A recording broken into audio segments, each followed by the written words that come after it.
SIR থেকে UCC নানা বিষয় নিয়ে তৃণমূল আপনাদের আক্রমণ করছে বা একেবারে জনগণের ক্ষেত্রে সেন্টিমেন্টের জায়গা ছুঁতে চাইছে তৃণমূল কংগ্রেস।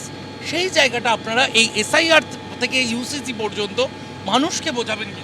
দেখুন, তৃণমূল এখন মানুষকে বোকা বানানোর চেষ্টা করছে। তৃণমূলের হাতে আর কোনো ইস্যু নেই, ডেভেলপমেন্টাল মডেল নেই।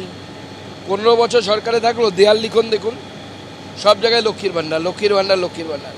তার মানে 15 বছর সরকার থাকার পর 15 বছরে আমাদের মুখ্যমন্ত্রীর অ্যাচিভমেন্ট কি? শুধুমাত্র লক্ষ্মীর ভাণ্ডার। আজকে এসআইআর করেছে কারা? বিএলওরা। মমতা বন্দ্যোপাধ্যায়ের বসানো এসআইয়ের আগেই উনি বিডিও এসডিও সব পরিবর্তন করেছিলেন, তার হাতে বসানো বিডিও এসডিওরা।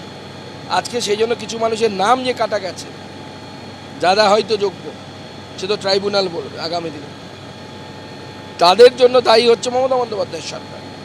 আর ইউসিসি তো স্পষ্ট, এই আধুনিক যুগে যেখানে ভারতের সংবিধান বলছে যে ভারতের সংবিধান জাতি, বর্ণ, ধর্ম নির্বিশেষে সবার সাথে একই ধরনের আচরণ করবে, সেখানে এটা হতে পারে না যে সুকান্ত মজুমদারের একটা স্ত্রী থাকবে, ফিরহাদ হাকিম সাহেবের 4টে স্ত্রী থাকতে পারে একসাথে। এটা তো চলতে পারে না। আর এখনকার দিনে একজন পুরুষের 4টে স্ত্রী থাকবে, এটা কি আদৌ লজিক্যাল? এ তো মুসলিম সমাজের মেয়েদের পক্ষেও ভালো হবে।